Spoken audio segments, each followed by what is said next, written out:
called me back in 2023. We got them as a customer today, and you have to be patient also. There you Nice. go. Just more feedback for you that was trying to figure out that whole process of why they won't get back with you. It's a process. Yep. Anybody else want to jump in there? Can y'all see? I'm tired of talking. Now I was actually getting ready to say that, man. I've had prospects in my pipeline for 3 years. Depending on whatever kind of contract they signed originally, they might be in a 3-year contract with the company who they're dealing with, and there's nothing that they can do. So it just, don't be discouraged by, them not getting back in touch with you. Keep them, just like Katrina was saying, like, be on them until they actually say, no, we don't want to do business with you. Then okay, we're not going to do business. But then I'll also say, always follow up with, is there anything that we could have done that would have made us more competitive, or that anything that we could do to earn your business in the future? Like, those no's just means next opportunity, but they also learning opportunities too. But until they tell you no, it don't mean no.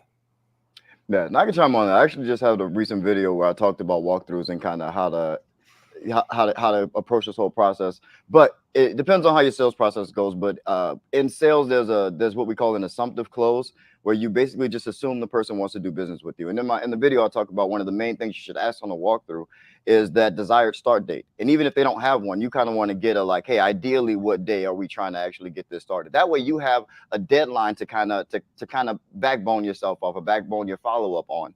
And and if you just go through the rest of your follow-up and assuming that you already have the deal, and that's how you're communicating with them, like, hey, we're getting started on this date, or we need this amount of this paperwork or this thing signed so we can get started for you on this date to get this problem, or whatever this pain point it was that we addressed, to get that addressed for you by this date. Hey, we need this done. Let's do that, or what are the next steps we need to take in order to get that done. And you just assume that you already have the business, and that now that you have that start date, that's when you're starting, and you communicate like that, and it can typically help your sales process a little bit. It's just an extra idea for you. For sure. Appreciate that, bro. And listen, shout out to my guy Kendall Wiz checking in with the $30 Hey, super chat. Kendall. Oh, What's up, my guy? And listen, I just interviewed him Solid dude yesterday. right there. And as a matter of fact, the video already ready to go. I'm gonna probably put it up tomorrow morning. Nice. This guy, he another one. He on the way. Y'all gonna see a lot of him if you ain't following him already on Instagram somewhere. But he killing it. I can't wait for y'all to meet him. Solid. All right, let's see what else we got. I saw somebody else here too. That we got another heavy hitter out here. Shout out to Believe 313. That's my guy Mario Kelly, who will also be speaking at the CBN conference. He had a question for us, y'all. He said, "What's a great way to get leads?" What y'all think? Wait a minute, I forgot to address this because he made me think. Clean Biz Network. Right, Clean Biz Network, y'all. What y'all think? He want a shirt. I don't know, bro. I think if you go on my YouTube channel, I think I'm connected to some type of selling thing where some shirts in there. So yeah, do that. If you want to get one, you probably could have spent that $30 on that shirt right there. That's probably about what they call it, but I have no idea. But I appreciate the support though. But back to this question, definitely Clean Biz Network is my first answer. But obviously, there's multiple ways to get leads, and these great people here can tell you all the other ways as well.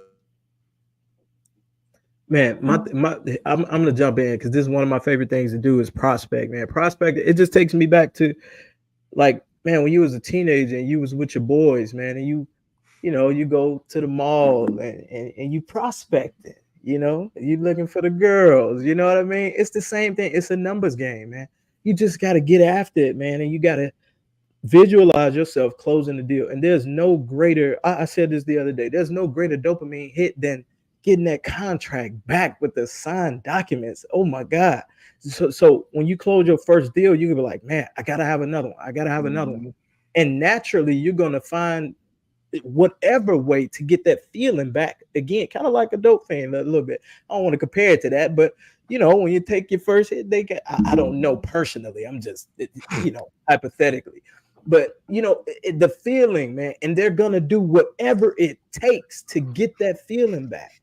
So when you start closing these deals, man, and you start closing bigger deals, and I don't mean bigger in revenue, but bigger in profit, where you're like, God damn, we went crazy on that one. I bid that one, man, tight. And you start to bring home so you could do a little bit more with your time, man. You're going to find ways. You're going to find a way to get another one of those, right? And my way is I'm a cold call guy because I came from sales, and it's the fastest way to get somebody on the phone, right? It's the fastest way to get in contact with a business owner is to pick up the phone. It's free. You paying up. You sitting here on Instagram all day long. You could roll out of bed, pick this thing up, call 10 or 20 companies, and possibly land a walkthrough. You know what I mean? You can do that. If you don't want to do that, then you got to pay for it. You got to pay some way. So you got to pay either with sweat equity or you got to pay with money. And if you got to pay with money, I would say the best place is to go to CBN Leads and get some appointments through the CBN. So that's my tip. I'm gonna jump in and I'm gonna say everything works. You know, Yeah. you got Thumbtack, you got Angie's List, you can cold call, you can go door to door, you can use CBN. Try everything until you figure out what works for you, though. Okay, because I know people that use Bark.com and they love it. I know people that can't stand it. Okay, I know people that use Craigslist. One of my students, they love Craigslist. He make a killing off of Craigslist, but Craigslist doesn't do good in every city. Okay, some cities Craigslist sucks in, like the city just ain't messing with Craigslist. I don't know why, but I would say try everything until try buying leads, and I'm not talking about putting $50 and $100 and $300 a month. I'm talking putting $1,000 a month into leads for 3 months, staying consistent. Try that and see if that works for you. Okay. Try everything, you know what I mean, until you figure it out, and I feel like when people ask that question, like newbies, I know you're not a newbie, but when newbies ask that question, they're just not being consistent. If you do cold calling consistently, you'll win some leads. I mean, AJ done proved that to y'all. I don't know how many times. If you're just consistent with it, you'll win the leads. If you're consistent with going door to door, you'll win some leads. So try it all is what I say until you figure out what works for you. Yeah, that's exactly right. I was gonna say the exact same thing. The thing that's gonna work for you is gonna be the thing that you're good at. Like whatever you're good at is gonna be what's gonna work for you. If you're not good at anything, you don't know what you're good at, you can lean to the things that you love, and that's because that's the things that you're gonna do more naturally. But whatever you're good at is where you're gonna find success. If you're good at writing, then you're gonna stick towards the SEO blogging and that type of stuff, and LinkedIn content and LinkedIn articles and writing and trying to get publications. If you have gift of gab and you can talk, then you're going to get in people's faces or get on the phone and talk to people. If you're good at graphic design or you have an artistic eye, you can make pictures and things to put on the internet to attract people, or mailers to go out to people in their facilities and things like that. Whatever you're good at, there's a space in business for you to shine through and to grow your business using that skill, which is why all these businesses are shaped so differently and all these businesses operate so differently and have different sales taxes. They're reflections of the owners or the people in those positions that train the people underneath them, and it becomes a reflection of them because it's what they're good at. So but yeah, stick to what you're good at, find something you love and stick to that and stay consistent. I'm gonna give y'all one that worked for me today. I was in a mall earlier today and I just airdropped my digital flyer to everyone that answered it. So I had like 2 people get back with me like ASAP while I was in the mall within 30 minutes. So whenever you're in busy places, just always have your digital flyer on your phone and you can airdrop wherever you at. And if they accept it, hey, that's good. If not, then still good.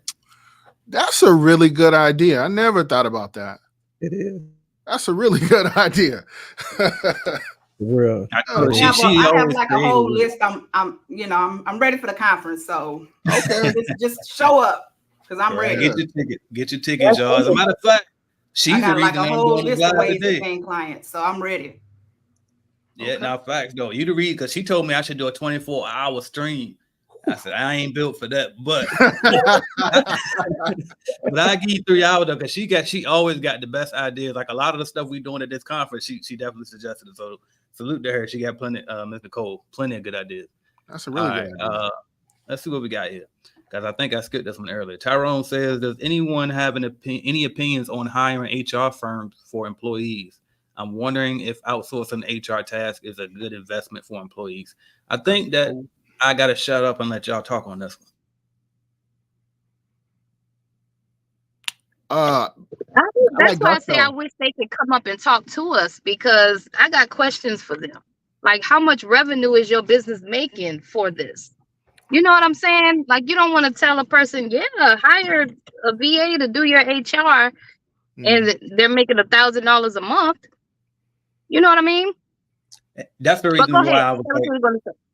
yeah, that's the reason why too. I was like, I'm gonna let y'all talk because for me, when I sold my company, we was not at no level to do this. I've heard of people doing it before, but they was already up there. So I'm like, well, most of the people on this call made it further than I did with my cleaning company before I sold it. So maybe y'all can answer it better than I can. But Yeah, I agree with Miss T. It's just not enough information. And when you get into the hiring HR firms, you know, I'm thinking you, in my mindset, I'm thinking you have several, you know, employees to where it's hard for you to manage. But in this industry, on both sides, residential and commercial, there are ways where you can manage that without having a firm. And everybody on this call has done that successfully without having a firm. But if you invest in any sort of firm, it should be marketing, man. That's where a lot of your money, outside of labor, it should be marketing, man, getting deals. You know, I wouldn't invest in HR. I wouldn't, I mean, not to say that your idea is, you know, but invest in getting more business and just making sure that your numbers and your profit margins are good enough to hire an HR firm first. So, but like I said, I don't know where your numbers at. You probably be doing 4-5 million. I don't know where you at, but that's just my take. I pretty much agree with what everyone else said. I'm gonna be so bold as to say I don't outsource it. I would, you know, I would be so bold to say keep that type of stuff in house. That's something that you want in house. It's HR. It's a relationship your company has with its employees. That's something that you don't want to give to a different company to have control over. You know, now I can't speak too much from it because I'm coming from a blessed place. My mother did HR for the majority of her career, and so I was able to lean on her for consultation in the early stages of my business until I was able to, just like every other administrative position in my company, scale it up. And you start with part-time consultation or people who come in and do part-time work for you, or you know, and do freelance work for your business whenever you need it to put things in place, to put systems in place until your revenues are at a place where you can put people in those positions full time. And it scales just like any other staffing issue in your business. As you grow, you can put people in those positions. But I would definitely keep it in house. That way you can implement your values and things into the HR of your business. So, because that's the relationship you're gonna have with your employees. So I think that's really close to keep to your chest, especially as a CEO. just to chime, I just want to piggyback off of what you said. Yeah, I definitely wouldn't dismiss the idea of outsourcing to HR. I was listening to a podcast. I forget the guy's name, but he built this huge residential cleaning company. Then eventually he franchised it out. And he said the turning point for him was when he hired an HR company to come in and fix everything, clean it up for him. He said, but he had to do it because he was trying to franchise out. When you franchise, everything got to be a system. So, but again, he got to that point first. So, like Brandon said, if you're gonna hire for anything first, I mean, marketing will be first because you got to get to that point first. But once you get to that point, then yeah, ain't nothing wrong with that. But I doubt that you're at that point. I'm just off of assumption. All right, Mila, we gonna get you in a minute now. You know, I don't let nobody sit quiet too long. Hey, Andre says, what type of clients normally do you land first starting out, or what type do target? I think we get it. What type of clients normally do you land first starting out, or what type of? So basically, like, is there any particular niche that you should try to target as a beginner? What y'all got on that? For me, there was really nothing that I was specifically targeting. I was just trying to make sure I could pay my bills. I was taking any and everything. Now, once I got to a certain point when I realized what I didn't like, then I could not accept things that I didn't like. Like, for example, I don't care how much it is. We're not going to clean any bars. That's just my own preference. We're not going to do any bars. We're not going to do any nightclubs. And I'm kind of iffy on like the reception halls, especially if they don't got VCT floor. Like if they got wood floor or tile floor, you're going to spend so much time cleaning those floors. That's just not something that we do. Now, there are other companies out there who that's all they do. And they make we don't do marijuana dispensaries anymore either. But there are other companies out there, they focus on all of those things. So in the beginning, I wouldn't really suggest anybody be too picky on what they don't want to do. I would say be into the business for a decent amount of time, take on as many different types of accounts that you can take on to then weed out what you don't want to do. So I gotta ask. I can't let you skate past that because we're in the same area. yeah. Did something happen with that facility type? Because I mean, I got videos on my people know like I do Wow. still service those facility types. Did something happen that made you make that decision to X out that facility type? For which one? The dispensaries. Oh, so here's the thing. When I went to the walkthrough, at first it was cool. Like, there's a lot of product everywhere, and I'm not gonna lie, it kind of made me nervous just because there's so much product everywhere. Then But you then then when you you tell the go, story. I was gonna say, then you tell the story on your YouTube channel too, or was it in the Facebook group? But I remember you told the story. I did. I think I mentioned it in the group, but then I ended up telling some of it on the channel too. I just Yeah. want to make sure y'all go look at his channel because you definitely would. But no, he still tell the story though. But I just want to make sure though. Go watch the video too. So when you get in, first off, you overwhelmed with all the product. It don't bother me at all, but because I don't. That's not my thing. But it's a lot of product there. Now, when you get behind the wall and you see the things that the public don't see, right? Like the product that's not on the shelves and the cash that's just falling out of the safe. There's so much money that they can't even close this. It was more money than I ever seen, like physical money than I ever stacked up to the ceilings, just money everywhere. Then there's so many cameras. It looked like a casino, which is cool. The reason why we did it for maybe like 2 months, and then we pulled out. The reason why we did it because I don't want any of my staff to be in a situation where they're even being questioned about any of the product or any of the money. And I told the lady, I'm like, listen, if we take on this contract, I don't want us in this room. Like, I don't want to be in this room with all this cash. Close the door, lock it up. Like, I don't want my staff in there. And she was cool with that. But it was just, when you got to go to a place and it's not the bank and there's a security guard that's there and he got a gun, he got a weapon, that means that there's a likelihood that he may end up having to use that weapon. And if you look at it from a security standpoint, when are they the most weakest? They're the most weakest once, the most of the foot traffic has died down. And, when the cleaners are coming in or when people have their guard down. So we quit that account. We worked it for like 2 months. We quit. And then the same account, probably like 3 or 4 months later, ended up getting robbed at 12:30, 1 o'clock in the morning. So my staff would have been there. So it was good for me to dodge the bullet. Now, I'm not saying that there isn't a lot of opportunity. When I was looking at it, I'm like, wait a minute, I can make a lot of money because we could specialize in just doing this. So I'm not saying that there isn't things out there or opportunities out there for people for people to make money. If that's what you want to do, if you want to dive into it, you want to make the path is there for you to make money in that space. But for me, I just didn't want to put my staff in that type of situation. It's just not good for me, especially because I'm more of a hands-off type of boss. Like I'm not a micromanager. And I feel like in a place like that, my presence would have been needed or would have been necessary. But I'm glad, none of us was there because, the situation ended up turning bad. So, that's just a long way of saying why we don't focus on those types of jobs. Not even focus. We just don't take them. That's smart. Yeah. I was just curious. Yeah. That's all. Yeah.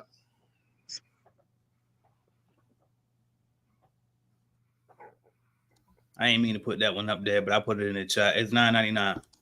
All right. Let's see. What's good, people? Well, welcome to you. He said, my wife heard that, right?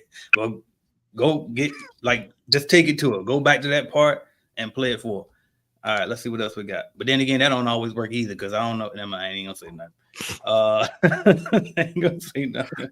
What's a great way to get leads? We got that one. What was the other one? Is there a certain kind of vacuum I should use for corporate compared to residential? That's a great question.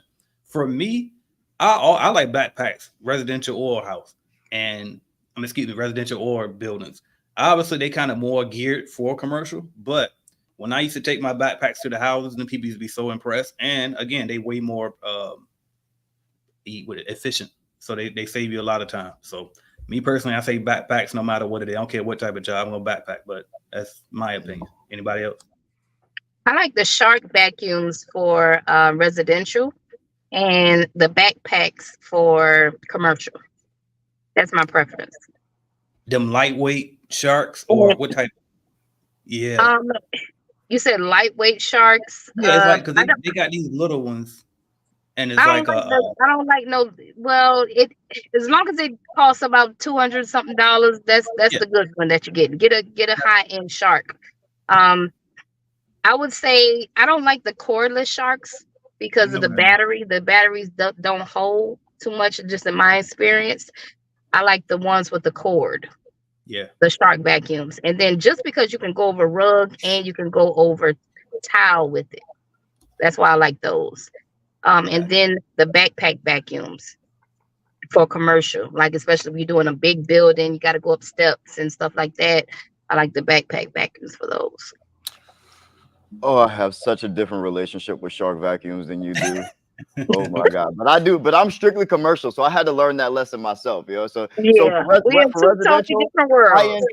high-end shark, I could probably get behind for residential, you know, but oh my God, did I spend so much money on shark vacuums in the beginning of my I'm so glad I documented my journey because y'all can see my frustration with shark vacuums, but I'm a dumbass and I was using them for I'm a strictly commercial cleaner, so they were just not built for what I was using them for. So, but I would have to agree with AJ on the backpack vacuums, but oh my God, like I was the biggest shark fan in the beginning. DJ, you use a Hoover vacuum, like the commercial Hoover vacuum or something like that? I use the Hoover backpack commercial, yeah. So they have a wireless one. We also have some of the purple and gray wireless protein ones in like the bigger, more fancier facilities. But anything that's under like, you know, that's under like 20% profit, they'll get in the Hoover. You know, the Hoover backpack, easy work. So I like backpacks for residential and commercial. You know, for my ladies, they gotta carry it inside of their car, and the hovers they're kind of bulky. Yeah, they're a little chunky. They're a little chunky. Mine fit in location, so yeah, that's different. Yeah, it's a difference. Yeah, but for residential, the sharks are probably the best you can get. I was the biggest fan of them in the beginning. Obviously, I spent so much money on them. Like when they first came out with the M series that had the little yellow thing that went in between the bristles to try to help with the brush roll. I was a big fan of that. I was like, okay, yeah, that's what I need. And but yeah, in commercial, I just went through them like that. It was every 2 months I was buying 3 of them. So. Yeah, not for commercial though. Yeah, not for commercial. Yeah, not for commercial. Yeah, because I wanted to see what is one of these types, something like these, because my when I went back home one time, my brother he stopped getting the backpack because they cost so much, and he started implementing these. And I ain't gonna lie, I tried it, but now this was a real easy, low traffic building, and I was like, oh shit, you might be on to something. And they have the cost of the backpack too, so.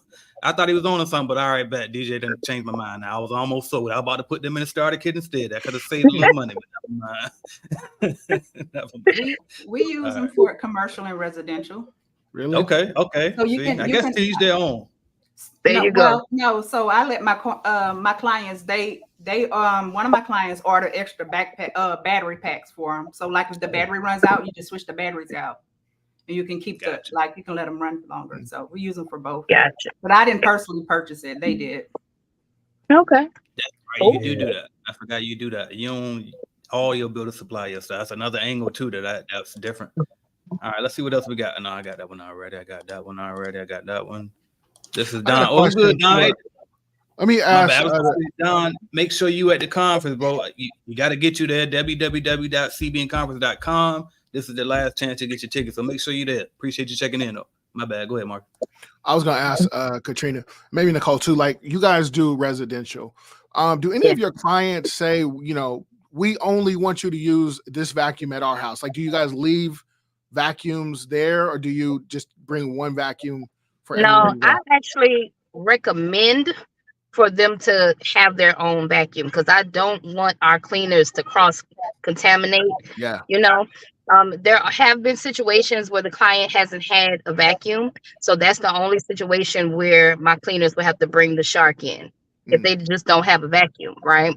But if they have pets, especially if they have pets, they need to have their own vacuum for us to use when we're there. Perfect. So I don't purchase any supplies. So all of my clients have their own supplies and equipment. I don't purchase no vacuums, brooms, mops, supplies, nothing. So everything is there when we get there. There you go. Right. That's pretty dope. Okay. Cassandra Wright said, great idea. We said, oh, it's probably about the airdrop one because they still talking about that one down here too. What did he say? He said he did that at the Invest Fest last time and it worked. So shout out to my guy right there, Mario Kelly. Let's see what we got here. What is this one? Dante Cano, or I think I got that right. Cano, maybe. Love your channel. I'm in the beginning stages of starting a cleaning business in San Diego. I'm going to sign up for your website. Well, I appreciate you, bro. I'm definitely going to definitely help. All right. That's for sure. All right. Gen X Facility said, oh, yes, great idea. Google ads. Yeah, for sure. Google ads. There you go. And just back to that question, what everybody said earlier, everything works when it comes to marketing. Just try it all until you figure out what works for you. Approximately how close do you have to be to ad drop? Right? I wouldn't know. I'm not an Apple person. How close y'all got to be? I'm not sure how close they be, but I mean, I think it's within Bluetooth range. So whatever Bluetooth range is, that's how close it got to be, I believe. all I know is it worked. Yeah. Does Android have its equivalent to AirDrop? Like, do they have their own thing too? If they do, I wouldn't know. I ain't never tried it, but I don't think so. I could be wrong, but I don't think so. Let's see what else we got. Jobs like that become a liability. I think you talking about what Marcus was talking about. I think. Yeah. Golden Date Daka says, has anyone had good experience buying leads? What would be the most efficient way of marketing in a populated area like New York City? I'll let y'all speak on that because I'm going to obviously be biased because I own a lead generation company. Mhm.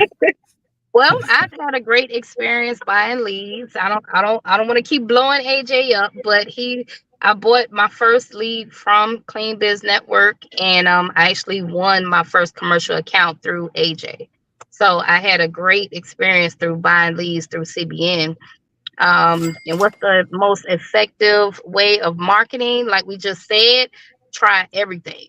Like that, it's hard for us to say, or it's hard for me to say. I'm gonna speak for myself.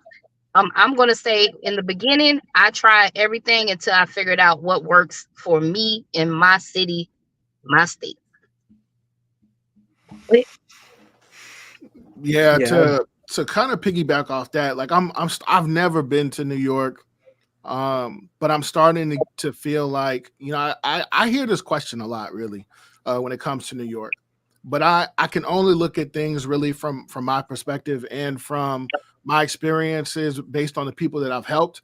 For me, for example, my state probably has, I'm going to be nice and probably say like 7 million people. At least half of that, maybe 4 million people live in a, I don't know, 40 or 50-mile radius. So it's easy for us to be able to get in contact with the majority of the business owners in my state. But when I think of a place like New York City, I don't know what the exact numbers are, but I would assume that it's upwards of 10 million people. I almost feel like, you know, I don't want to be arrogant or sound arrogant in any way, but I almost feel like with that many people, you should just be able to walk down the street and get your leads. You know, go knock on doors or you know, that's really an efficient way. It's a cheap way. It doesn't really cost you anything at all. Just a little bit of sweat equity, like Brandon was saying earlier. Go knock on doors, go meet people. That's really the best thing that I could say for a place in New York City, not having been there, but looking at it from an outside perspective, being that there's so many people there. I don't see how it will be too difficult being able to get leads. I guess I would need a different perspective. No, Marcus, you absolutely right, brother. So I started out in Chicago. I was born and raised, so that's where we started the cleaning company. And when it came to outside, you know, marketing, going to drop off business cards and flyers, man, I grabbed one of my boys, and me and him just hit the streets, man. We just hit the streets and got out there. And so we're in Dallas, Texas now, where everything is a lot more spread out. Like we got clients like 40, 50, 60 miles apart. So it's a lot of ground. But when you in compacted places like Chicago's and New York's, you know, you could hit a ton of businesses, bro. You could hit a ton of businesses in a small zip code, man. So you know, that you've got that. I've gotten kicked out of buildings, dude, like the whole nine, you name it, I done got kicked out. So it's just keep going. It's a numbers game. And then, like I said earlier, if you want to cut down on the time, you can buy leads. And there is a difference between buying leads and appointments. Leads through uh, places like Thumbtack, places like Bark, you're not getting an actual appointment, you're getting a lead. So you still basically you're getting access to that business owner's information, email address, phone number, and you get a chance to see exactly what they are looking for, right? You still have to call and be able to close for that walkthrough appointment. So keep that in mind too. Now, AJ is the probably the most popular resource in terms of buying actual booked appointments where you don't have to do any closing. You don't have to, well, prior to getting the walkthrough, they're going to deliver you an actual booked appointment on your calendar. And all you got to do is show up and close the deal. So keep those in mind too. Yeah. At the end of the day, go ahead, DJ. Sorry, I didn't. No, you go ahead. I want to hear from you. Oh, okay.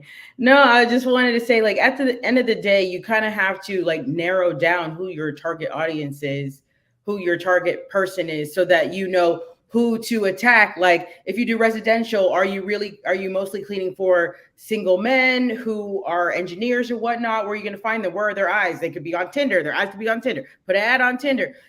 Mothers who have children who are really busy moms, where are their eyes? Maybe most of their eyes on Instagram or something like that. Put ads on Instagram. Like, for me, I know mine is just Airbnb host. So where are they going to find me? So I mostly focused on my website, where if you don't know me, you probably will find me on the internet if you Googled Airbnb cleaning and whatever city I'm in, because that's what people are going to look for. So you have to understand also where they are and how they're going to be looking for you if they're looking for you. I'll leave it at that. That's exactly why I defer to you, because that's exactly what I was going to say. Efficiency in marketing is going to come from niching down, niching, however you want to say it. You got to pick something to aim at. If you aim at nothing, you will hit it every single time. Yeah. You have to aim at something. That's it. That's what efficiency in marketing is. It's picking someone to talk to, picking a specific group of people to talk to and aim at. And if you pick a niche, you can become you specialize in a particular area. It's going to make you more valuable to the person that you're targeting. It's because you fix their particular problem, and you're going to end up becoming an expert in their problems, in solving their problems. So you're going to end up speaking their language and talking about your business in a way that directly brings value to them. So niche down. So pick a target to actually aim for and swing at it. And that's much more efficient than kind of knocking on every single door or calling every single business. Like she said, like she had a great one. If you're targeting single men, for residential, Tinder might be a great place for you to run ads. If you're targeting sports facilities or high schools, then your local newspaper or those billboards on the back of high school fences might be good for you. Like that. You got to be creative and put your mind to it. But if you pick something to aim at, that's a lot more efficient.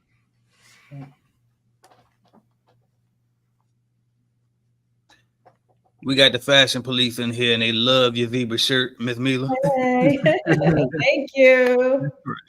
So shout out to Dante on that. He said much love. All right, let's see what else we got here. DJ, I know you have a gym client. Does it have a rub? Oh, I'm so glad he asked you this question. I'm so glad he just want to see your perspective on this, because I've been through this too.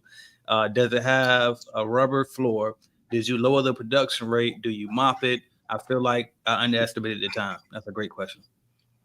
Yeah, I definitely have a lot of gym facilities are my specialty, but yeah, I do have some lots with rubber floors, or even that weird turf glued together turf material, whatever. There's several of those. But yeah, we scrub them to clean them, and we mop to disinfect them. So just like you would a regular floor. Let me see. Was that else in the question? No, I didn't lower the production rate between that one and the other gyms that I did. I kept it for the most part the same. You feel like you're on the bid. Yeah, you got to get another one and raise that price. Get another one, raise that price. I don't know if you're under contract now. Yeah, so I feel like I underestimated the time. Yeah. So before, yeah. And I would just say, It happens. okay. Right. And I was just gonna say, and to avoid underestimating the time, for if when I put in a bid for this type of job, yeah, you would have to lower the production rate so that way it'll tell you a longer time. So you know that now because you just went through this experience. So obviously, like you never done gym before, so you didn't take that into account. But now that you know now, in the future, you just know to lower the production rate.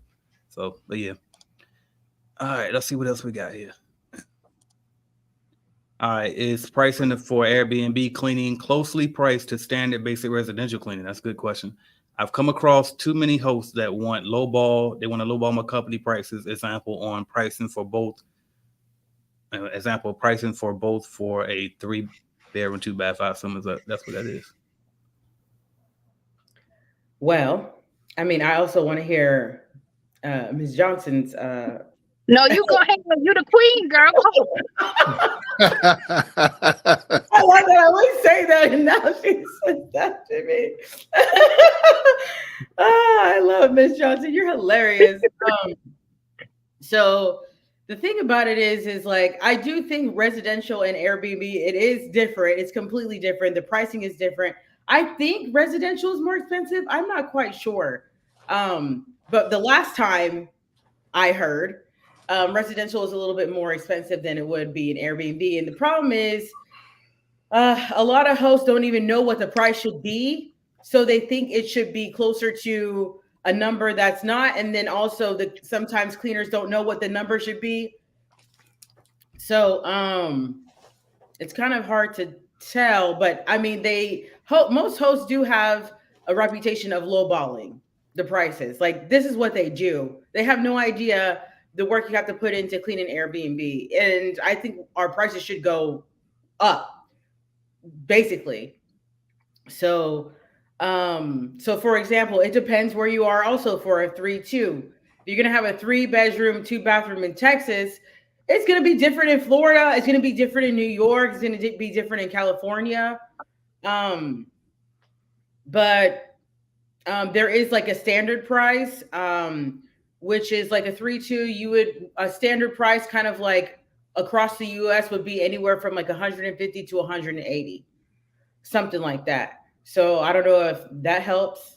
But like I said, depending on where you are, the prices fluctuate. And that's the best way I can answer this question with the information that I got. Doing the best of what I got.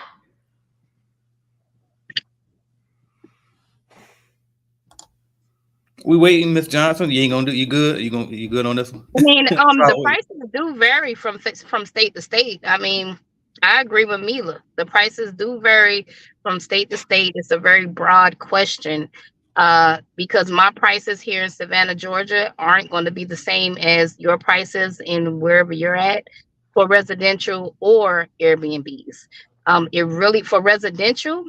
It goes on the condition. We charge on the condition of the house, and not only the condition but the square footage. Okay, so that's what I go by. I go out there. I want to quote the condition because you can literally have a residential house that's 2,000 square foot and another one sitting right next to it that's the same identical layout, but you have two different families living in it. You got one person that got 5 kids living in one. You got just a husband and wife living in the other. So the living conditions are going to be different in both houses. So therefore, the quality of cleaning is going to be different in both of the residential houses. Now for Airbnbs, they get cleaned frequently. Airbnb turn very frequently. So, and then once you get that contract, you want to give them sort of a deal, right? So that's why it's going to be a little lower, I would say, than your average residential clean. Okay, it might be just a little bit more lower, the Airbnb. All right. Appreciate y'all ladies for chiming in on that and helping us out here. Let's see what else we got. All right, let's see. Fun with God says, oh, wait a minute. Will somebody say something? Okay. Fun with God says, if I can't pay insurance for three employees in a home/building, could I get away with it?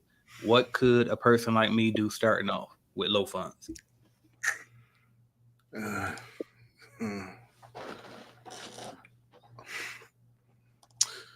mean, I don't know. You know, it's all good until it ain't. So I wouldn't advise you to take that chance. I would DoorDash or do whatever you got to do to get some extra money to make sure you're taken care of as far as your insurance goes. I know it can be tempting, but you want to make sure that you covered. And you know, not having insurance on your business is like, you know, your business is your baby. You wouldn't send your baby out, you know, unprotected. You know, you want to make sure that your business is protected at all times, because one of those clients mess something, or one of your staff mess up something, and you know, one of those houses or one of those businesses, depending on where you at, you know, it could really put you out of business. So you want to be careful. I had something happen, you know, not too long ago in one of my accounts. You know, there was an issue with the concrete floors, and without my knowledge, the decision maker, she was like, "Hey, you guys," she was telling my staff, "Can you guys use this tonight instead of the other stuff that we were normally using?" And you know, my staff went ahead and used it, and they shouldn't have used it. It messed up the pH in the concrete floor, and it left a big stain in the floor. Well, no one wants to hear like, well, they said this or they said that. You know, that I was able to get it fixed without putting in an insurance claim. But had it been bigger, it would have been an insurance claim. And if I wouldn't have been covered, I would have been on the hook for that. So, you know, I would be careful. You know, just make sure that you know where you are in your life and in with your situation. But just know that, you know, your business is your baby, and you want to make sure that is protected. I wouldn't advise it, but you know, it's up to you how you want to move forward with that. I would say one way that he can get around it is hiring 1099, hiring a contractor. There you go. And require them to have insurance. That way you don't really have to cover them. For residential, you can get by with residential that way. Now, if you're doing commercial account, they're going to want you to see your insurance. That's the only thing. You know, if you're doing a big commercial account, they're going to want to see your insurance. But if you're doing residential, hire a 1099 and request them to have the general liability and the workers' comp insurance. That's one way to get around it. I love that solution because I don't do 1099, so I forget to like think about that. But that's a brilliant way to approach it. But I feel like if you have enough work to have 3 employees, you can afford insurance. And insurance is not that expensive. Like, so I don't know. It's not. That's a strange even way to think about. So like, but look, I started off homeless. So I'll be the first one to tell you, hey, if you got to get it out the mud, man, go ahead and get it out the mud. Yes, it's risky, but so is being broke. So go ahead and get it out the mud but the second you can double back and get legal, you double back and get legal. That's the name of the game, man. But if you can go, you know, either grab a 1099 so you don't actually have to, you know, have they can have insurance. That's a brilliant way. But also you could just go shop around and buy some insurance. If you can afford to have employees, you can definitely afford to have insurance, or your pricing is off. So yeah, we got to stop thinking that $150 a month for insurance is expensive in 2024. Yeah, no. Like Exactly. we got to get that out of our mental. I've had too many people come to me and say, "Oh, well, I can't afford it, and it's $150." Like, we got to stop that. And you saying you want to be a millionaire one day. Like, Yeah. we got to stop that mentality. It's a lot of mindset that you have to deal with. You got to work on your mindset. Yeah, Yeah, nah, you can afford you it. said it, DJ, because my first thought is, okay, well, what type of insurance are you talking about? Because if they're your employees, if you got general liability coverage, well, they already fall into that. And then if they're contractors, as Ms. Johnson just said, well, then they get their own liability insurance. So that's that. Now, if you're talking about workman's comp, okay, well, now we go to what DJ just said at the very end, which is pricing. It sounds like you must not be pricing it enough, because all of this, the customers should cover your expenses. And if they don't, then you probably trying to do too much. Simple. Yeah. That's what it's not. So it's like, but something wrong in that. That shouldn't be an issue though. All right. I would my bad. what Marcus was saying, because you have to figure out like how big is your risk. You know, when I started, I didn't have insurance, In Texas, you don't have to have insurance, but I also have to think, what kind of company do I want to be? Like, so if something did go down, like how would I address it? I don't want to be like a bum, type of company that's going to be like, oh yeah, whatever, I don't need insurance. You're stuck with it, So things have happened in our company where, most of the time it's glass being broken, so some kind of window, somehow we broke a window, or somehow we broke the glass in the shower or whatnot. And I always knew, like, I'm going to have to pay out of pocket when something goes down, and just be honorable in that way and say, hey, do you have a glass person? If you don't, I'll find somebody. If you do, let me know what their invoice is, what their price is, and I'll pay it. And that's it. Then we move on. So it depends on how big of the risk. Like, I'm lucky that nobody's finger got cut off with these glass being broken or something like that. So yeah, it just depends how you're going to take the risk. Until now, I do have insurance, because like now there's no excuse to not have insurance. But starting out, I didn't, because I didn't have to, but I also was very responsible. I love that take. I was waiting to see him. Like you about to say something, Nicole. I was trying to wait. I was just going to say, I think the only way, I know the only way you probably can get away with it for longer than usual is if you're doing it by yourself, not with more than one person. So if you don't. Okay, but that was what I was alluding to when I was saying it sounded like you're probably trying to do too much. If it's either your pricing or you're trying to do too much. And what I meant by do too much is, well, maybe you can't afford to hire yet, and you need to be doing it yourself. That's kind of what I was alluding to when I said that part. So I'm glad she added that. Yeah, it was like, I also don't know if you're talking about like medical, like provide like actual medical insurance and like as a benefit, and that you might just not be ready for. You're not required to do that, until you're a certain size. So definitely lay off of that. Get the actual regular general liability insurance and bonding that you need to operate in your state. But yeah, as far as covering your employees' medical, that's at a much higher stage.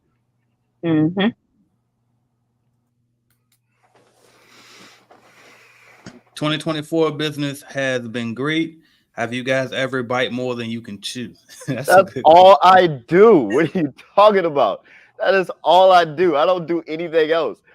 I'm always trying to tackle the whale. That's all I do. I whale shop all day long since day one. It's all I've ever done. And yes, on day one, I had more than I could chew on my plate often. One of my first bid appointments, the very first year of my business, was the new Facebook building as they were building it when they were coming out here. This is my first month in business. I don't know what the hell I was doing. Those people they laughed me out of there. But you got to go in there. You got to fall. You got to stumble. Fail early. There's nothing wrong with it. But yeah, you don't know what you need to learn until you go and you make those type of mistakes. So there's nothing wrong with it. Yeah, I agree with DJ. I always take on challenges. I always bite off more than I can chew. I just had a phone call yesterday with someone called from the Army base, and they was like, "Hey, can you provide us with 10? We need 10 housekeepers, and they need to work 9 to 5, and we need them by Friday." And I'm like, "Yeah, we could do it." And my assistant, she looking at me like, "What? Like, it's just more work for us to do. I don't care. Like, did you hear the numbers? Like, I will figure it out. I'm like a figure outable person. You know what I mean? So now we're trying to figure that situation out, but I never did the military base before. I want to try it out, so that's me. I'm always that. I haven't always, I ain't gonna lie. I've always been a risk taker. I'm not gonna lie. But not big risks like this. Of course, I can afford to do it. Okay. So I don't want y'all getting yourself in no situation to where you're getting a loan and you don't have no revenue coming in to pay off the loan and all that crazy stuff, but I can't afford to do it. So I'm going to take the risk and I'm going to try it out and see how it works and put it on surviving the cleaning industry. Let you guys check it out. There you go. I love it. And I'm just going to jump in there too and say, bro, this conference is literally that. Like, I booked this shit in Vegas. I never even been to Vegas before yet. When I booked it, you know what I mean? I picked the hotel without even seeing it. I all like DJ said, literally, that's all I do is bite off more than I can chew. And that's how you get to the next level over and over and over. Keep leveling up. Great question. Yeah, exactly. You don't do it just for the sake of doing it, knowing that you're gonna fail. You do it to try to level yourself up. It's about your personal growth. That's why you bite off more than you could chew. It's not about just, oh, I'm never gonna be able to do this. No, you actually try. Like I don't know if Mark, I know a bunch of cleaning business like in this area. We all got like this request for a proposal for like the 38 Best Buy stores around here, and like for most of us, most of the people that I know around here couldn't just take that within the time period that they had. And so, but all of us tried, all of us attempted to, but we all ended up calling each other trying to get the damn job done. So, but it's not for the sake of just doing it. It's for the sake of personal growth. You try, and when you fail, you do these things, knowing that, hey, you might fail, but you have to be willing to go improve those areas where you were weak at and those areas where you think you could have improved at to try again next time. And you might even fail that time, but you keep trying and you keep trying to keep improving yourself, knowing that and eventually you'll get there. You take that bet on yourself and eventually it'll pay off as long as you don't quit. Yeah, definitely. All right, y'all. They back to the Airbnb. Miss Cassandra Wright said that her 3-bed, 2-bath standard is $225. Airbnb $175. The host went $120. She said, nope, not doing it in Memphis. I mean, again, like that lady said earlier, it varies depending on where you are. I don't know where somebody else is. They might be enough. I don't know. Yeah, it sounds pretty low for Memphis too. It ain't enough for me. I can tell you that much. Not where we at. But keep negotiating. I mean, this is business. Keep negotiating. Try to get closer to your number if you can. I mean, I don't throw away anybody until they say no. You want 120. Hey, let's get closer to the middle. And this is why I like to tell them why my number is a number that they're gonna get. If that's her number, she needs to stick to her number. If your number is 223 and that's your low number, every cleaning company knows their high number and their low number. True. The number you absolutely cannot go under. Stick to it. If that's her low number, it ain't no deal. We're not a good fit, and move on. Everybody ain't your customer. Welcome to my guy. Yeah. Welcome to my guy. What's good, bro? There Mario. You go. What's up, family? How y'all doing today? What's happening? What you doing? We vibing today. We vibing, bro. I see. I appreciate answering those questions. Just, I have a couple questions that someone had asked me, and I seen they were on here, so that's why I asked those questions. Okay, appreciate that. I'm ready, baby. You gonna answer the questions? I'm ready. Let's get it for Vegas. Yeah. Tell Golden, if you're still in here, man, I'm ready to come to New York. So if you can come to Vegas, we can sit down, chop it up, and we can go ahead and start the whole process for New York, man. I'm ready to start coming over and clean. Like you said, there's 10 million people out there. Mm-hmm. We just throw something at the wall and it's gonna stick. Yeah. I love it, bro. All right, Andre said that was a good question. So if you own the company and you're doing residential for about 180, a 3-bed, 2-bath, what would the split normally be between the workers and the company? For us, my split is usually a 60-40. Yep, same. And the cleaners get the 60. Yeah. Correct. All right. Lauren C says, just started my cleaning business and I'm trying to find ways to make my business stand out. I'm a registered nurse and I have centered my business around medical offices, surgery centers. Any ideas? Any ideas to what? Make your business stand out. I got you. I got some up. I'm gonna wait for everybody else first. I talk too much. Going to conferences and buying a booth. Man, you'll stand out. I bet you ain't nobody bought no booth to the Clean Biz Network conference. Come on now, buy a whole booth. Literally. With your company name up there. Like when we went to the Invest Fest, I was so amazed of all the business owners out there and their booth, man. Oh my God, they had some beautiful booths out there. Okay, we only got one person. You only got one? Only one person. Shout out to Carolyn for recruiting that for us. Wow. Dang. Come on, buy a booth. If I really wanted Tenacity Clean to stand out, I would purchase a booth at the Clean Biz Network conference. For sure. Most definitely. Yeah. I mean, you're so niche down in terms of content, you can't go wrong. It's like since you have a target, you pretty much can't go wrong. You could damn near start a podcast just interviewing all the potential people in your space, and There you go. not even about your cleaning business. You could talk to them about whatever doctor stuff they want to talk about, and it's going to interest other doctors, and you're hosting the party. So you pretty much can't go wrong. You have a niche already, so it kind of makes itself. You just got to think about where they're spending their time, think about the things that the content they're consuming and where they're spending their time either online or in print, and that's where you want to get in front of them, and it's going to be pretty easy to stand out, especially if you're marketing and the pictures of your company is of you in relation to doctor's office and medical facilities or even surgeons, which is even more specific. Then you're going to stand out immediately. You're going to stand out immediately because other cleaning companies, they're in pictures in regular office buildings or in, like me, I'm in gyms. My cleaners are sitting in gyms. So gym owners call me when they see those type of images. So if you have pictures of your people cleaning operating rooms or medical facilities, then those people are going to see that and associate your business with the special, with that being your specialty. Yeah. Yep. And if I can piggyback off of that, and that's exactly what I would do, is just make content for your niche. Like you said, I got a call from Houston because I'm constantly putting up content of we cleaning here in Detroit Stadium. So they're going to reach out. Like you said, you in a specialty anyway. I mean, in the hospital, there's probably not too many cleaning companies that's out there and that's putting their face out in front in order to bring in more traffic. So content is king and consistency is queen. So those two right there, you got it. Yeah, I just want to say, bro, your niche is OP, bro. Your niche is out of there, bro. That's cheating. That is cheating the system right there, bro.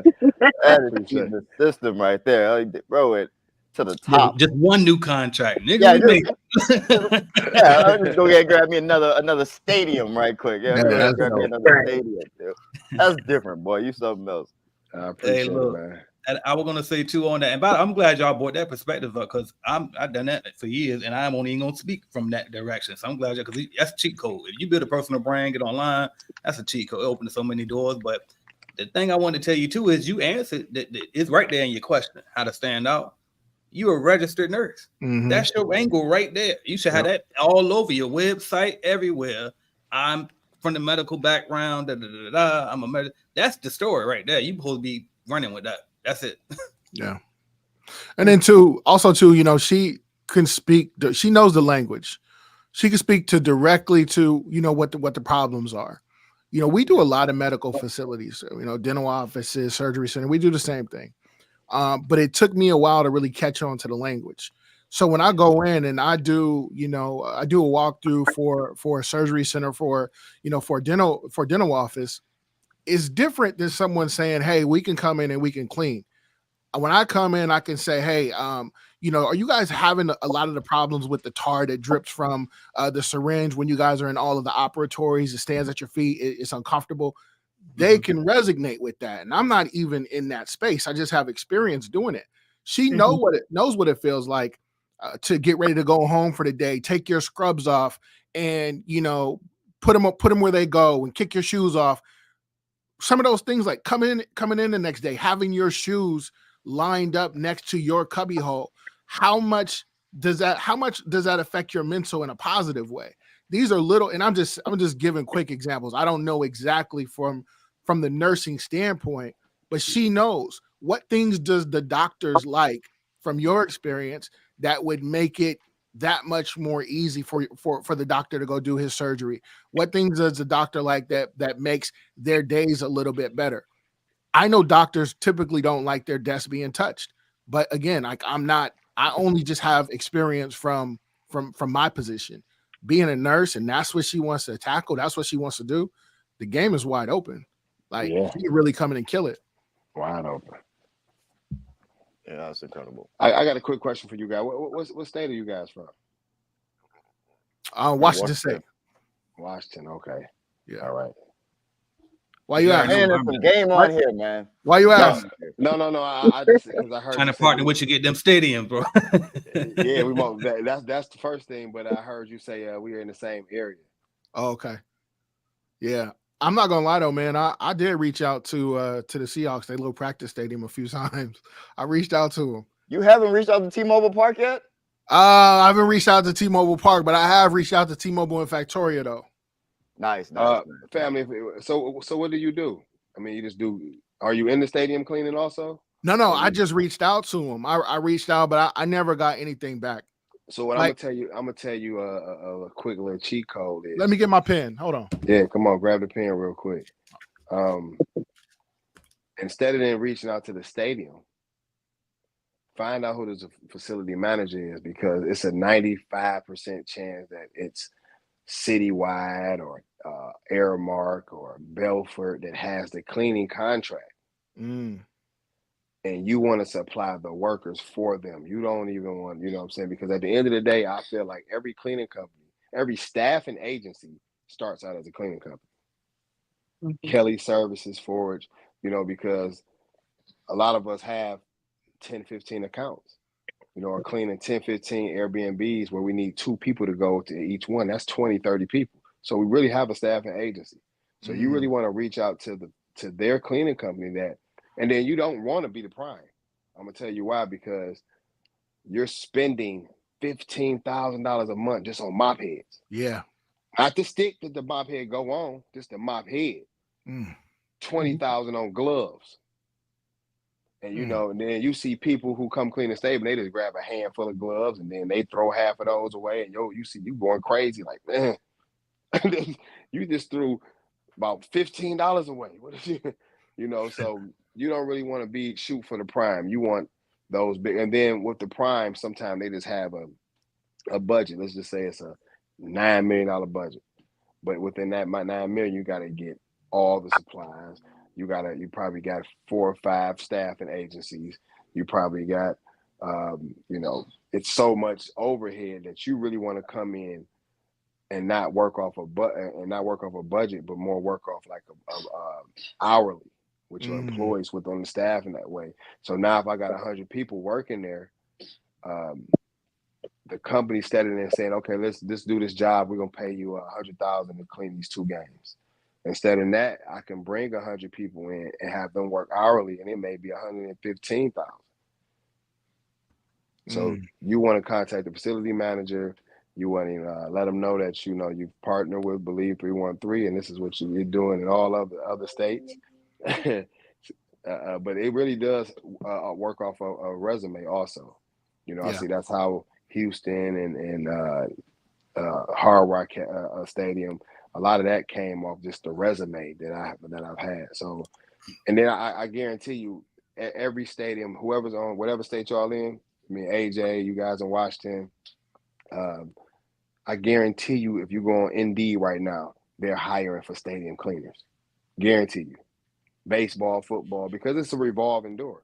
Yeah. So now you just step in and say, I got 40 people. And we are, I don't know, what's the name of your company? I can't see it. Oh, Clean Things Solution, you know, Clean Things Staffing has 40 people, and we're ready to staff Citywide, Airmark, or whoever it may be. So try to come at that angle instead of then trying to come and be the prime. You know what, man? And that's bars. First and foremost, bars. Because I never. There you go. Tommy did it. So you know, I had a situation with the Hilton, and I always thought Hilton was always, you know, I thought they were all in house. But the lady, the way she was explaining the model to me was, she wanted me to come in and do exactly what you were saying. Just supply the workers. We'll train them. We'll do all of these different things. We just need you to bring them. We just need you to bring them. Yeah. And it wasn't as you know, as clear cut and dry as you just explained it. Their model is a little bit different, but it's still along those same lines. Yeah. So it didn't end up working out, but that's definitely something that we're going to be looking at moving forward. Yeah, that's the wave right now, man. The malls here, crazy. Shinola Hotel. Let me tell you exactly for Shinola is they have housekeeping, like you just said, 40 people from the housekeeping, but instead of hiring in-house, they just use the staffing company. So we just give them the 40 people, and they still work 25 to 39 hours a week. So 25 to 49 hours a week times 40 hours, times whatever. It's a hell of a markup. Yeah. So you really want to start studying the staffing side, because we got a lot of people, employees who working with us. Why not? You know what I'm saying? We got at least 10 to 15. And then now the real goal now is to get these employees 40 hours a week. Yeah. Oh, so now if I can get him 40 hours a week and I can make $6 to $10 an hour per employee, so now we talking a little different language. Now we really starting to clean the company. What does the Hawthorne say? Clean without cleaning. So man, I hope people I am like shaking in my chair for AJ right now, because if you were on my channel, I'd have cut you off. 10 minutes ago. My God, stop it! Oh wow. My God. No, I just want to my God, AJ, cut this man off, bro. Y'all get the CBN conference, bro. If you don't get a ticket, and start walking there right now. I started to do it because he do that to me all the time too. But I said, you know what? I ain't even gonna do it, because I'm telling you, last year when he was there, I'm telling you, you catch this man in person and let him talk and see what happened. This is even though these are bars, but I'm telling you, he got plenty more. So we got this. I want to introduce us to this year. I want to talk about genius level talent, and our purpose. And in order to find our purpose, so we have to find our genius level talent. There's 9 forms of intelligence. So we have to find that. I ain't gonna even go into it. That's what I'm gonna talk about at the CBN conference. And then once you really understand your which box you're in, you can relate this back to DNA and your birth and things, the way your life had worked out. Like when you were talking about the dispensary, I mean, I love cleaning dispensaries. And maybe I just think it's the adrenaline rush from. Me too. I just process and procedure the hell out of it. I love it. It's too big of money for me to say no. But you got to understand, like, at the same time, I don't want to put nobody, like with Shinola, I have to hire a certain person, because it's millions and millions of dollars worth of product that's just wide open, and then you're there at night by yourself. So I understand on the security level, but a lot of those things give me adrenaline rushes, just the patterns, having to understand the patterns of these different things. But the way you looked at it and said, man, I know they're going to get robbed, and that's the best time to rob somebody is at 11, 12 o'clock when the cleaner's coming in. I respect you for that, man, because like you just said, a lot of us would have been like, hell no, $20,000 a month, I'm keeping that. $10,000 a month, I'm keeping that. But you looked at the bigger picture, man. So that's why I really asked you where you were from, man. I don't know you, but I hope you'll be at the conference, right? Oh, most definitely. Okay, so we're gonna kick it. But then, fam, you don't even understand, like, and social media is a huge thing, bro. And like, I watch all your videos. Oh yeah? No, I'm talking about DJ. Okay. DJ, I watch all your videos, man. You know what I'm saying? Oh, thank you, man. I appreciate that. And I learn from you, you know what I'm saying, regardless of, and one thing that we should all understand is, regardless if we are whatever level someone else feel like we are at, in my eyes, I'm still chasing success, because I'm looking up at people, who are way beyond. I'm looking at the Kelly services. That's how I know they started out as a cleaning service. They're the #1 staffing agency in the United States. So, and I learned a lot from you. So iron sharpens iron. AJ, I always give him his props, man, and tell him he the king of content. So I'm just happy to be here, man, honestly. Same, man. That right back at you, man. Definitely. Wow. Look, damn, he done blew all our mind. I gotta remember where the hell we was at and all that now. Like, I tried to tell you, man. I was like, stop him, man. Stop him. Stop him. This man is going off right now. He's on fire. Put him out. Somebody got to put him out. So catch me in the hallway and listen. Catch me in the hallway of the Marriott, and we gonna go in. Oh yeah. Last year we stayed outside. It's about 4 a.m. Yep. Oh yeah. I'm about, So yeah, we gotta. I can't wait to meet you guys and sit down and chop it up, man. And learn something from you guys. Yeah. All right, let me see what we got here, That's y'all. what's up. Gen X Facility Services said I accepted an Airbnb without looking because it was $750 4 hours. I see the square footage. I never seen so many beds in my life. The minute she paid Paradise Valley, I was doomed. I failed. It happens.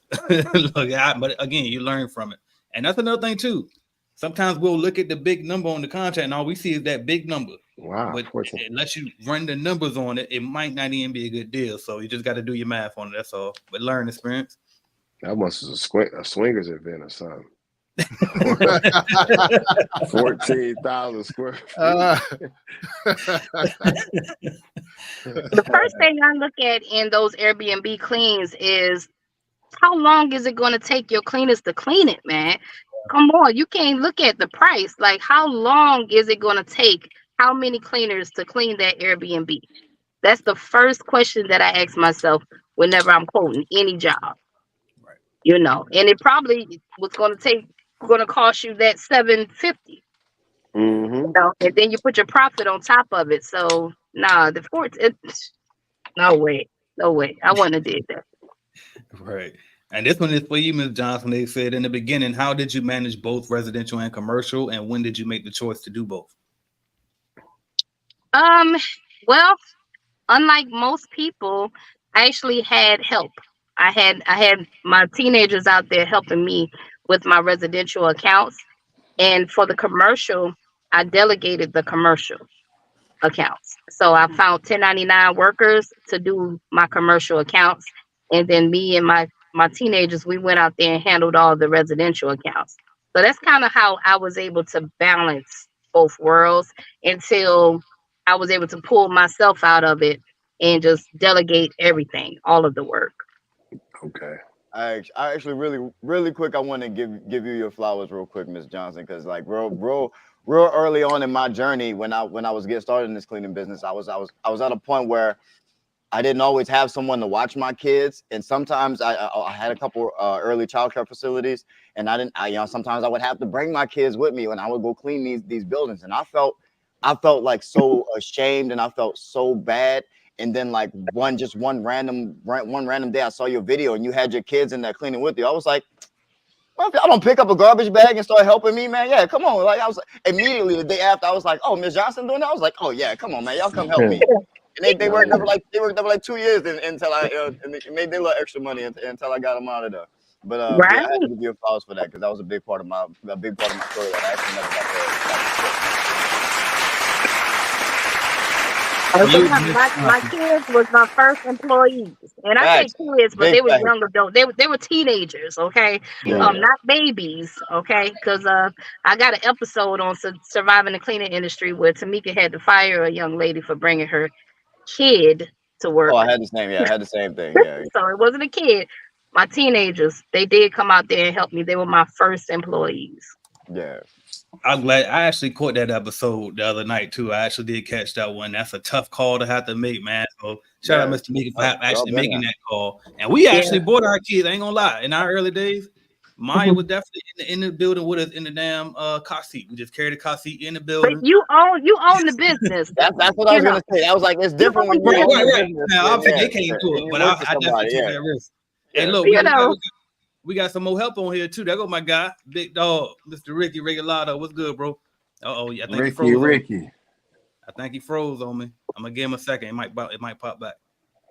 But yeah, but now we definitely was out there, Gina, tell you, and it's like, but like you said, we own the business, so obviously I wouldn't let my people do it, and I definitely had to let somebody go for the same thing. But damn, it feels bad because it's like, well, you did it, well, I can't do it, but they don't even know all that, and it ain't theirs, like you said. Yeah, you can't let everybody do that.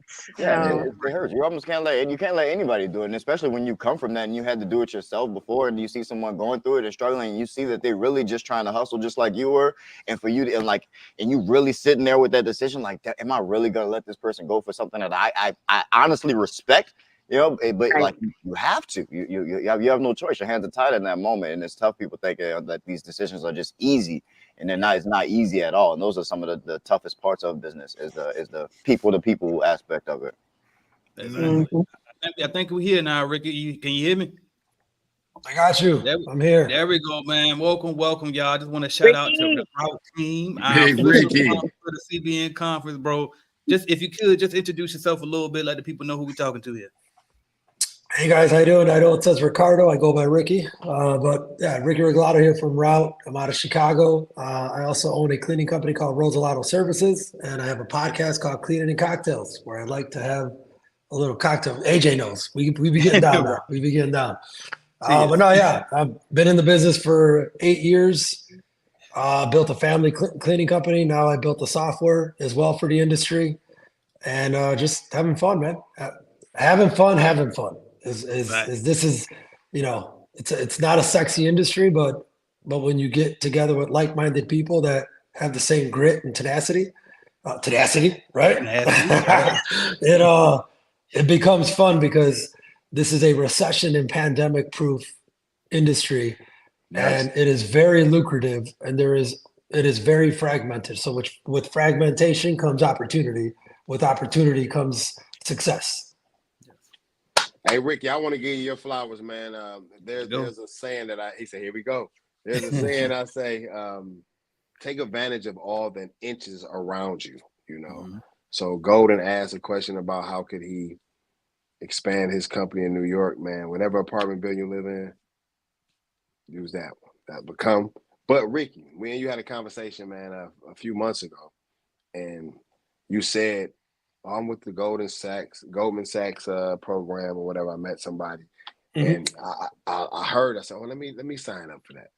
So I ended up signing up. I got accepted. I used your name and everything. I told you the person that referred me, and it's a great program, man. I can just say I appreciate for even sharing that with me, you know. But people who are out there, when you're having conversations with different people, and when we're on these different podcasts or lives. Listen to what people are talking about. Listen, you know, and document it. Like he said earlier when I was talking, he's taking his pen down and then put action behind it.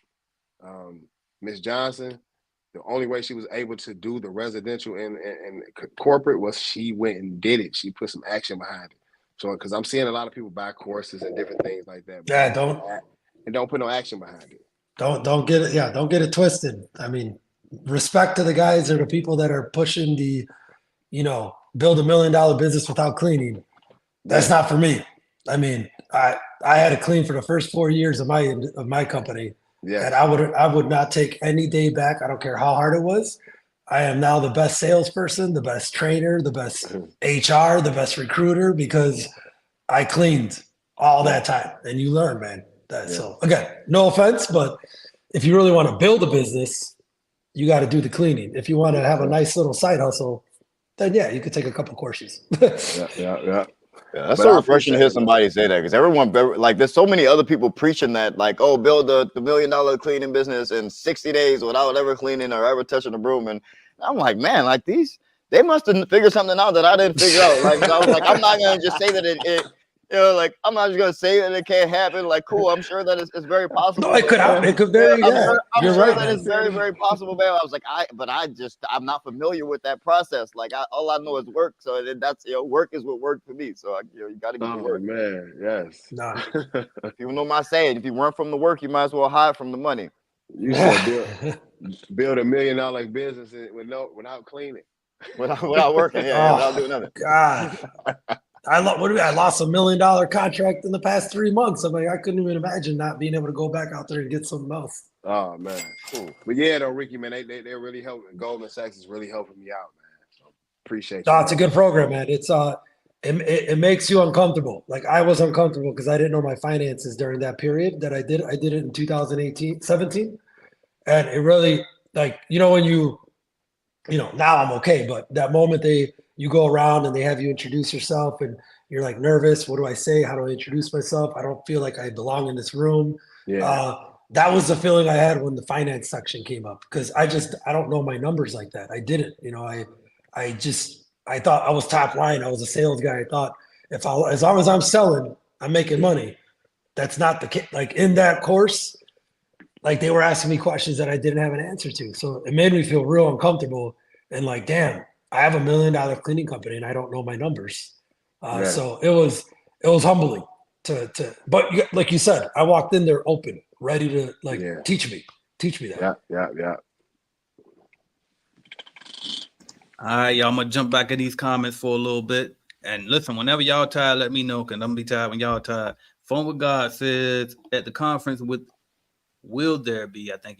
we be able to talk to each other and every one of you for advice and strategies? I watch all of you on YouTube. Absolutely. That's the whole purpose of getting in that room. I keep telling y'all, the way we do my conferences, I'm gonna tell you right now, I design it so that way can't nobody duck. Can't nobody hide from it. Everybody is nice and intimate. We gonna have some drinks so everybody can be a little more open with this, what they speaking. And literally, like, you see Ricky, you see me, you see Tenacity, you see anybody out here, I'm telling you, just pull up on them. Pull up on them. We know what I mean? We here, that's what we're here for, to help. Literally. Yes, you can ask. And a lot of times too, a lot of us would do Q&A from the stage as well. So you can ask your question that way. But I know some people introverts, they don't want to do it that way, but you'll definitely have your opportunity for sure. All right, let's see what else we got. No problem, Lauren. That's some inside now. They talking about that what you dropped earlier too. I'm pretty sure when you dropped about getting the stadiums and going on Indeed. I'm gonna go back to that last question. Is which one? This one? Yeah, that one is the best thing though, that we're all staying in the same hotel. Yes. That's really the biggest plus out of this whole weekend, that we're all in the same hotel. And it's a nice hotel too. Great hotel. And guess what? We all got to catch the elevator to come down at some time. So you're going to see Ricky in the lobby. You're going to see me on the elevator. And fam, I am my mother's son. I most definitely am approachable. I'm a human being, and I want to share this information I have, man. So long as you're at that conference, pull up on us, like you say. Literally, yeah, bro. Definitely don't feel like you can't come up to me. I can't wait to talk to everybody. I'm overly excited to talk to everybody. So definitely come up to me if you see me. It's funny you said the elevator part though, because it's like I had a lot of those moments last year, and it was like, hey, Mr. Simmons, because you can't tell, like, are they here for this or are they here for something else at the hotel? Like, you don't never know. So it's like, oh shit, what shit was good? And so we ride down the elevator talking then. But yeah, absolutely. No, yeah, and I would say, AJ, like, I mean, you said it too earlier, Mario, is everybody should know who's on this panel here. Everybody should look up the speakers to know, like, that's one thing even to this day I still do. I was at Puerto Rico for the BSCI CEO conference, and I make it a habit. Like, I got my notes, who I want to meet, right? The CEO of ABM was there, the CEO of Harvard Maintenance, the CEO of Sodexo, the CEO of GDI. These are billion-dollar cleaning companies all in one room. And I had no shame in my game. I walk right up. Hey, Scott, how you doing? Hey, man, I'd love to get you on my podcast. This guy's like, I'm not a celebrity. Like, I'm the CEO of ABM. It's a cleaning company. I'm like, no, I know, but dude, you guys have an $8 billion cleaning company. I want to talk to you. So, like, you're my celebrity right now. Like, but again, he laughed because he's like, we're friends on LinkedIn. I'm like, I know. I sent you a message. You didn't respond. He's like, dude, I don't respond to many messages. He's like, I'm old school. I'm an email guy. So it was funny. He showed me. He's like, look at 1,800 unread messages. He's like, I'm not tech savvy. I don't go to LinkedIn like that. So something for you guys to know out there too. Like, some of us may not answer on LinkedIn, but then try Instagram. Or if Instagram doesn't work, maybe try Facebook. Like, some people use different channels here, and we're not very active. Like TikTok, shit. You won't find me on TikTok. I got like 3 followers. I think I made 1 post. I got to get on TikTok though. I know. I see you laughing. I see you laughing at me. I know. No, I'm glad you say that too, because you helping me look more like a good human being, because I know a lot of people hit me. I definitely don't look at LinkedIn, but I look at Instagram.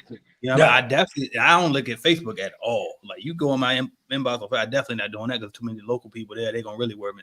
But so it's like I ain't trying to ignore you. It's honestly, I probably don't see it. You know what I mean? So be clear on that. Just email me, aj@cleanbusinessnetwork.com. I look at all of those. For now, and at some point I'm probably gonna grow and somebody else gonna be looking at those. You know what I mean? Actually, I got somebody that's already in training for that. But you know what I mean? So I'm glad Ricky brought that out though. Just keep basically selling. Everything is sales. All right, Tony Flood says, I've learned so much from you guys. I'm picking up more contracts. I listen to everything you guys say, you guys be saying. Plus I follow through, keep sharing the info. That's what's up. All right, Cassandra says, Man, I wish I could come. Y'all are great. Been watching all y'all YouTube channels. Thank you for blessing us. Absolutely. Come on, Cassandra. What's going on? What's the hold up? He's been advertising for at least, 6 months? Come on. Look, get them. Your ordinary Chris says, how to vet cleaners? Do you have scripts available? Good question. I'm shutting up. I'm letting y'all jump in. I mean, yeah, I look at it like you have to have some type of script available, but I know we about 2 hours and 40 minutes in.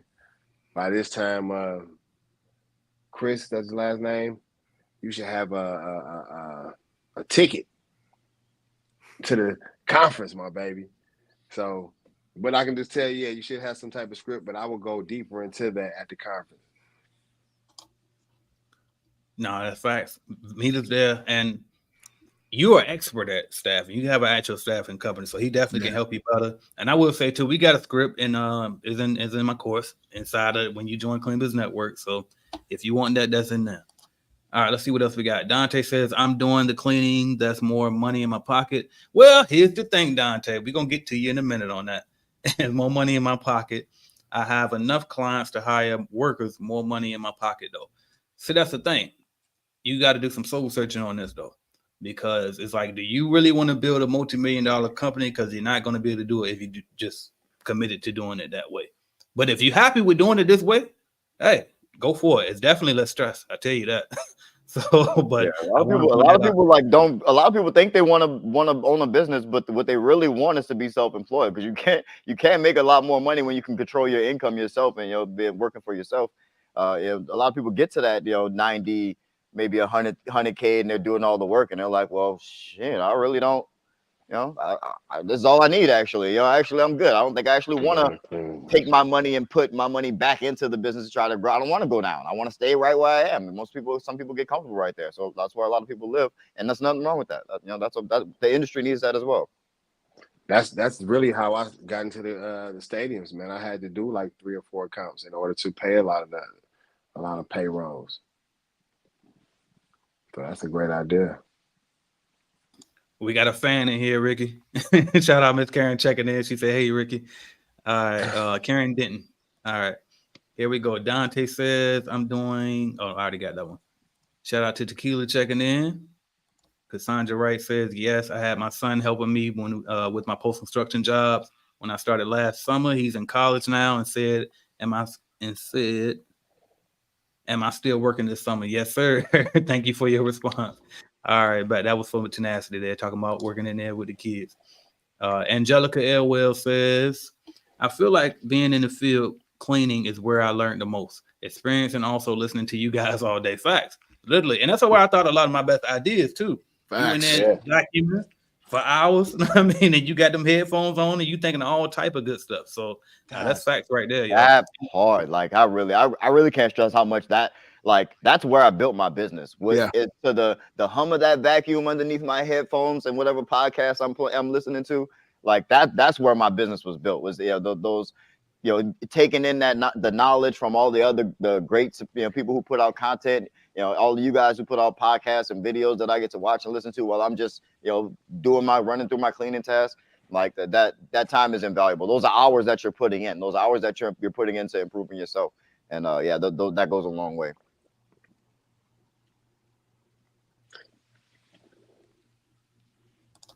Which Cassandra said, my son decided to go for a $40,000 school scholarship. Helps still pay $5,000 a semester.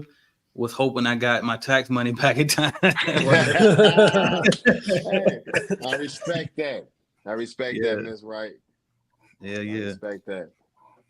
Well, we all been through it. Shit. Oh yeah. All right, y'all. Well, we out of questions. Hey, but listen, Ricky, man? I got a quick question for Ricky. Yeah. Come on, man. Bring the podcast up to Vegas, and we can do. Oh, that's nice.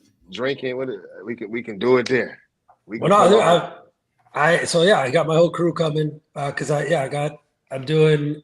going to San Jose that Sunday because we're doing a cleaning and cocktails in San Jose. So I'm going to book the hotel. I'm going to book the venue. That Monday, Tuesday, I'll be in Vegas for the Encapsulooza. cleaning conference. So that one is more floor services. It's a guy named Damon Williams is putting that together. Okay. And then I'm going to you guys, but yeah, I'm bringing Jesus. I'm bringing the camera, the crew. Let's I'm gonna have some fun with all of you, getting some snippets. do it. And we don't got to do a full blown episodes there. I want to get snippets so I can also share and help AJ with again, AJ, you're gonna have one angle. I want to bring a different angle for you on just behind the scenes because you guys are in it, man. You're planning this shit. The event is so hard. Trust me, I know how hard it is to plan an event. I'm gonna get shots of all you guys without knowing that there's gonna be a shot, and then putting together some fun stuff, man. Because this is a cool, dude. This is outside your comfort zone too. You guys are putting this together not in Florida, so this is exciting. I got to tell you. So I want to capture some of these moments that you guys are putting together. People really got to know this is not a one-off thing. This is your third year doing it already. So it's just going to get bigger and bigger. Yep. We got to figure out how to do things together. So Hey, let Right. me ask you a Because question. Is that Debbie money told me sound about that only other ringing in my conference. ear, Oh, go or is that just how my mind is, or is that money sound ringing in everybody's ear? I mean, I don't know. I hear it over here too. I definitely heard it. But you know, that's my mindset. I think like that. I don't know if it's an idea going off or something. Oh yeah, my camera guy is coming too. So yeah, I definitely have plans to have content with or about everybody there. So And be clear, our budget is limited this year, so all of the cameras are more than welcome because we're gonna need your help this year for sure. It ain't gonna be like the last 2 years. I said that earlier. So everything y'all shoot is gonna be a huge help. And then what I was gonna say was Debbie told me about another conference. So that's probably the one she was talking about because I think she's speaking at that one too. And I wish I would have known whoever's hosting that. I should meet him. We could have partnered on that. So I remember I was trying to get you guys together. Yeah. And then I know because he's gonna have he's gonna have some good speakers there too. But again, it has a lot to do with floor services, like floor encapsulation, hardwood finishing, strip and wax, like very floor heavy. Courtney's going to be there. He's going to be putting on a session. But if you see the agenda, it is very floor heavy. But I did tell him about your event. So I want to connect you guys regardless, because there's the 28th, there's overlap right there. So if people know about your event that are going to his event, they may stay over, right? Like they're staying at that event's at the Plaza. So they could stay that 28th, right? Because I'm leaving that hotel the 28th and coming to you guys. So I'm going to be pitching it while I'm there, but I'm going to put you guys in a text message because I think you might have to pull up a little early, AJ. Yeah, I'll come a day early. I mean, you guys should come a day early. I mean, his event. Yeah, man, that's not. Because I'm getting there on Monday. I'm definitely gonna obviously get a little bit of family time before the rush come in. But yeah, no, I definitely pull up there. Hey, Ricky, I have a question for you too. Wasn't there just a cleaning conference where, like you said, the owner of ABM was at? What was the name of that? So it's called the BSCAI CEO seminar. So they have that once a year, and it's in January. I'm sorry, one more time. BS what? BSCAI. Okay. So if you go to bscai.org, that's the organization. That's where Jason Lee is on the board of directors at BSCAI. Yeah, me and Jason just had a meeting. He just flew into Detroit about 2 weeks ago, and he was telling me about that because I had literally the same thing you said. I have ABM's. That's my screensaver. He is literally. That's how I'm trying to manifest that in. He's like, "Oh, that's crazy! I just met him at the conference." No, dude, yeah. Like he's literally super down to earth. Like, I mean, he flew in, flew out just for the speaking session that he had. But like in that room, in that one day, there was about $20 billion worth of cleaning companies in one room right there. I mean, granted, that was like 30-40% was him. But the others, there were some big guys. And it's like, I'm a medium-sized business, but to walk into that room, I'm a small guy, right? With lots to learn and exciting to meet everybody. Like that's the way we got to be here in this room is, again, it's a very fragmented space. So if we can help people cross that line to the $1 million mark, we're doing a good job, because Yeah. there's only 7% of cleaning. I call it the 7% club. Yeah, There's only 7% of 1 million cleaning companies that make it past 1 million in revenue. Like, let that sit in, where the top 1%, you could be a $20 million cleaning company and then a $2 billion cleaning company, and you're still in the same percentage. That boggles my mind. That's how hard this industry is, though. Like, dude, shit's not easy, man. Like, that's why I get rich quick. This ain't the place. Stay in it. Stay in it for 10 plus years. You're gonna build some generational wealth, man. That's for Hey, sure. look, and be clear. If you talking business, that's pretty much across the board. I don't care what industry you think you're gonna go out. That's why I kept trying so bad when I was out there cleaning these buildings, and I'm listening to these podcasts about how to get this internet money, because I thought it was gonna be easy over here. It's the same shit. You got either you know how to business, you can build a business or you can't. You can manage people or you can't. You're gonna level up as a person or you're not. Like, it's all the same stuff. I promise you that. Definitely. I see you back, Caroline. If you want to hit that unmute button, go and jump in. We ain't got no questions. We just vibing now. Oh no, hey everybody, nice to see everyone. Sorry I had to hop off before. Man, I'm just excited. Just got my car rental booked for the show. If you guys need a car, Avis is like very, very inexpensive. I think we just rented a car for like $100 for like 5 days. So Dang. So did you get a minivan? Did you get a minivan so you could pick me up? yeah, I got if I gotta pick up Ricky, I gotta have to get like something much nicer, Uber Black. Look, I got the whole squad with me, so I'm gonna need that space. Look, have to get some Uber Blacks. Yeah. Nah, man, I'm excited to see everybody though in Vegas. Shoot. Yeah, me too. Kind of frustrated. See, my whole plan was to go and watch the Lions win the Super Bowl and stay over. But dude, they did good though, man. You should be proud. The Lions, man. Oh man, yeah. They did amazing. Let's leave football out of this, because that get me out of character, man. That get me out of character. Amazing, man. Just hopefully we can keep everything together, because with success comes, the NFL gets to pull it, and they're trying to pull that offensive coordinator and different things, but try to bring him over to the Bears. Try to bring him to the Bears. That's what we need. Fuck.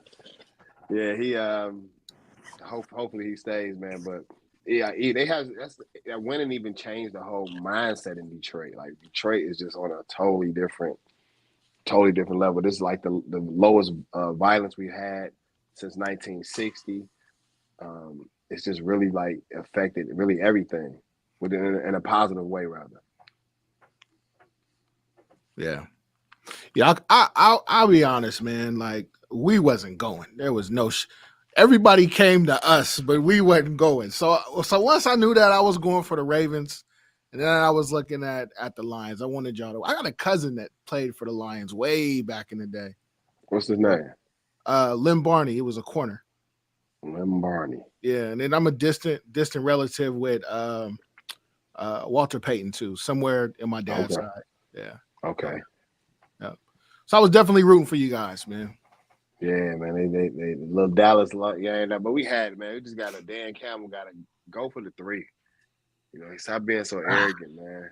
Yeah. Man. But that's what's crazy is, like, I think he fed into them knowing that he would go for the touchdown, like, and he let the commentators win by that point, right?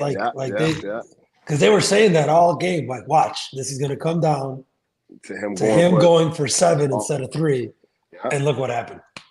That's what happened. Then they stopped running the ball, man. But I can go on and on. No, don't get me started.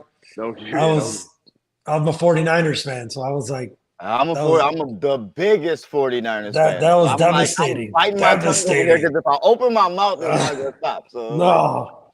He said no, I mean, don't get me wrong. Patrick Mahomes hurting right now. Patrick Mahomes is a beast. Don't get me wrong. That man is incredible. Yeah, you got to give him. You could see the difference in that overtime. The difference you don't between give Mahomes like that the ball late in the game. And you just don't give him the ball. Oh man, because dude, Purdy is great. He's a great quarterback, but like, he's a young kid just doing doing what you're supposed to do versus like Mahomes does what you're like. He's like, fuck it, I'm doing me. Yeah, Purdy is not making mistakes. Patrick Mahomes is making things happen. Oh yeah, there you go. Big difference. Yes, sir. That's what we got to do in business. We got to take risk. Yeah, you have to. Yeah, just like a business manager or someone who grows the business. Yeah, it takes a different skill. Yeah, for sure. Definitely. Man, I can't wait to see all y'all in Vegas, man. I am pumped. Everybody's going to get so much value. I'm so happy for the community. The community needs this a lot. I'm so happy for everyone who's going to be there. Everyone's going to benefit so much from it. I am personally going to benefit so much just from being around you guys and being around the rest of the community. I can't wait. All of you are such a blessing. I love all of y'all. I'm going to pop out of here. Can't wait to meet all y'all in Vegas, man. Y'all have a good DJ, one. I got one thing for you. Pop off. Are you gonna bring your stuff too, your podcast and everything? Oh yeah, absolutely. Like I said, the choice is yours. I will definitely be making content with or about each one of you. Okay. So the choice is yours, whether it's with you or about you. But everyone's gonna be in my content. Let's get it. So yes, absolutely, man. I'll see y'all there. Okay. Yeah. Also, I'm about to start my Valentine's Day. I couldn't get it this week, so I been working. So we about to do, but I love y'all, man. I'll see y'all at the conference, and let's make sure we go to a bar or a cigar bar or something like we did last year, and just really let our hair down. Man. Oh, for sure, it's gonna be lit. Listen, Mila puts together the best after party. So don't do my name out there. Let's do it. But I'll see y'all at the conference. Peace. Appreciate you. Yes, sir. Yeah, man. I'm excited. We tying up all the loose ends here, making sure we got everything taken care of, so we don't have to hit no speed bumps while we gone. But I'm excited, man. I'm juiced. We're not gonna bring the kids this time, but they gonna come next time. But yeah, I'm excited to see everybody there. So me too. I can't wait to see you guys. Definitely. But that's it, man. I'm about to hop off, so I'll catch y'all later. All right, y'all. And I'm definitely gonna head my way out too. I know I've been in the office for way too long, right? And I got to take this long drive home, so I'm definitely gonna wrap it up. But might as well do it formally, right? So if y'all want to say something real quick before we go, we might as well do that, right? Yes, you guys, please be sure to get your tickets. Okay, we only have about 12 hours left in the day to grab your tickets to the conference. Yep. Today is the very last day. Let's go, and I look forward to seeing everybody in Vegas. All right. You won't regret it. That's what you absolutely won't. All right, y'all. Well, we out of here. Thank y'all so much for watching. Thank you guys for coming out. And I think I'm gonna drop my song as soon as I can find it. And here it is. Here we go. Headed to the top, ain't none of y'all stopping me. Used to say I never get a ring, Charles Barkley. Now I got a wife, got kids on property. Bubble-eyed beans that look like that be watching me. Okay, I lied about the beans, but that was hard though. I'm still in that black act, but she starred though. Cause that's all it takes. I'm flashing for. I'm on my grind, not no more fashion show.